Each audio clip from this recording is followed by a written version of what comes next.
Hello students.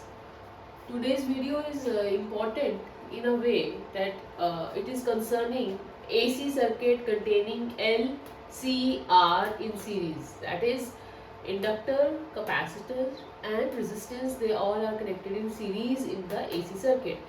इस video में आज हम सीखेंगे कि इस सर्किट का हम फेजर डायग्राम कैसे बनाते हैं.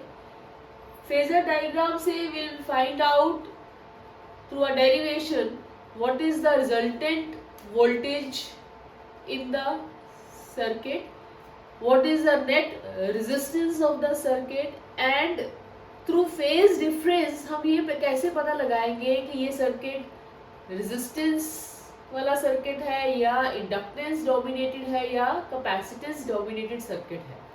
सो बेटा ये आर्टिकल आज का बहुत इंपॉर्टेंट है. इन अ वे ये आगे बेस बनाता है बहुत इंपॉर्टेंट न्यूमेरिकल्स का, जो कि फर्दर कॉम्पिटिटिव एग्जाम्स में भी अच्छे से पूछे जाते हैं. So let's begin with as I told you L C R तीनों सीरीज में लगाए हैं, तो तीनों में से इंस्टेंटेनियस करंट सेम फ्लो करेगा at any particular instant of time. ठीक है, अब हम सबसे पहले तो कंसिडर कर रहे हैं रेजिस्टेंस कंपोनेंट. रेजिस्टेंस के क्रॉस वोल्टेज क्या होता है? We know V is equal to I R. V R voltage drop है, I naught is suppose V R supposing current I naught flow कर रहा है सर्किट में, तो maximum current I naught times the resistance R. हमने V R के ऊपर arrow लगाया है क्योंकि this represents the phasor voltage across R, and since VR is in phase with current phasor I naught, we have simply written it as this, and we have represented it on the phasor diagram along the x-axis. We are supposing that current is being represented by this arrow I naught or voltage is being represented by this arrow VR. They are in same phase, so there is no phase difference. They are along OX. Next component हम आते हैं inductor पे. Inductor पे के across हमने assume किया है कि वोल्टेज ड्रॉप कुछ VL है.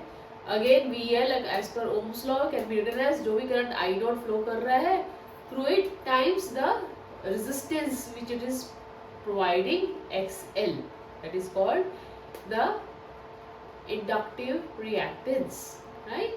सो VL phasor is I naught phasor times XL, where we know that VL leads as from the previous videos. if you remember मैंने ये बताया था, इसको याद करने का तरीका क्या है कि VL leads, we say VL leads the current by 90 degree. तो अगर हम इसको फेजर डायग्राम पे बनाएंगे तो OB is representing VL. it is leading the current by a difference of 90 degree. along y axis है, current along x axis है. next is component capacitor. सो इसके क्रॉस जो वोल्टेज ड्रॉप होगा VC, that is represented as phasor I naught times XC. XC is called capacitive reactance. So this is written as I naught times XC, where we say कि VC is lagging I naught by 90 degree. और अगर मैं इसको phasor diagram में बनाऊंगी तो OC is representing VC, it is behind I naught. तो अगर हम क्लॉकवाइज जाते हैं तो हम पीछे जाते हैं in the phasor diagram.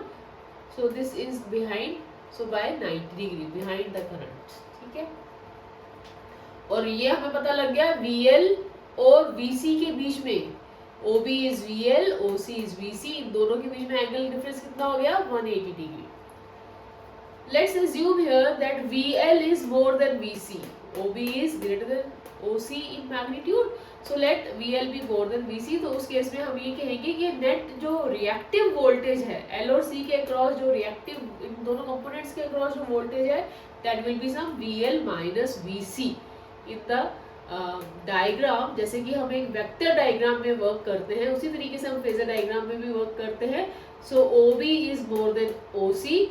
So what we get, the resultant of the two is OB dash, and OB dash will be VL minus VC.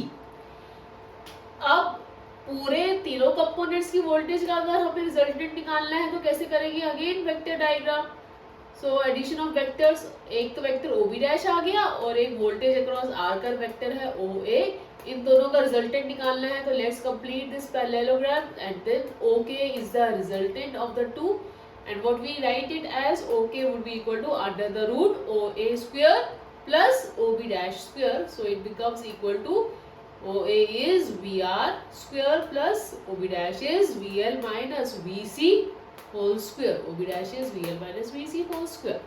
तो अब इसको हम क्या लिखेंगे? This resultant voltage E naught is, again put the values, VR को I naught R, VL minus VC को I naught times XL minus XC whole square, तो I naught taken out, we get E naught is I naught times under root R square plus XL minus XC whole square.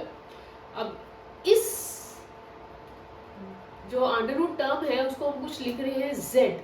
We get that voltage E naught is I naught times Z, where Z is taking the place of a resistance. Through Ohm's law pattern वही आ रहा है, V is equal to IR वाला. This component Z is called the impedance. It is a net resistance offered in this circuit. So we write Z as under root R square plus XL minus XC whole square. This is a net resistance offered by a series LCR circuit. Again बेटा ये सब question CBSE exam में भी ऐसा derivation पूछा जाता है, तो you should be able to draw the diagram, phasor diagram and accordingly move with this derivation. अब again as we can see current और वोल्टेज E नॉट और I नॉट में there is a phase difference of phi, angle phi. तो उसको हम कैसे evaluate करेंगे? Will find tan phi is perpendicular AK upon base OA. So AK is OB dash, that is VL minus VC upon OA is VR. तो ये आ जाएगा tan phi is equal to I naught times XL minus XC upon I naught R, and we get I naught cancels. We get tan phi as XL minus XC upon R. अब बेटा इसको कैसे interpret करना है, let's learn this. इसमें देखो अगर XL और XC दोनों बराबर हो, मतलब हमने L और C ऐसे लगाए कि दोनों इक्वल इम्पीडेंस दे रहे हैं सर्किट में, रिएक्टेंस जो है दोनों की सेम है, तो उस केस में tan phi 0 that is phi क्या हो जाएगा? 0 हो जाएगा. phi 0 होने का मतलब क्या है? Voltage and current will be in phase, और इन फेज का मतलब क्या होता है? The circuit is resistive circuit, resistance है सर्किट के अंदर, तभी ये दोनों इन फेज होते हैं. या इन अदर टर्म्स हम कहते हैं कि उसके अंदर L और C दोनों का कोई इन्फ्लुएंस नहीं है, तो वो क्या हो गया? एक नॉन इंडक्टिव सर्किट कहलाता है. सेकेंड सिचुएशन ये हो सकती है कि XL is more than XC. XL more than XC means phi will be positive. phi positive means anti clockwise, और we will say that voltage is leading current by phi. और वो कब होता है? We all remember VL leads. और वो कब होता है? इंडक्टेंस डोमिनेटेड सर्किट में. जब इंडक्टर होती है सर्किट में तो VL leads current by phi. So we can say that it is inductance dominated circuit. और थर्ड सिचुएशन हो सकती है जब XL is less than XC, उस केस में phi क्या हो जाएगा? नेगेटिव हो जाएगा. और नेगेटिव होने का मतलब क्या है? क्लॉकवाइज डायरेक्शन में नीचे phi आ जाएगा एक्स एक्सिस से, तो we say that voltage is lagging current by phi. और वो कब होता है? जब कैपेसिटेंस डोमिनेटेड सर्किट होगा. ठीक है बेटा. So in this was a short video to tell you about this series LCR circuit, a full revision about this derivation and the phasor diagram. Be ready for the next upcoming videos, जिसके अंदर हम series resonance circuit और इसके basis पे ही एक अच्छा से numericals भी हम डिस्कस करेंगे. Do subscribe and share at the rate Kaval Physics.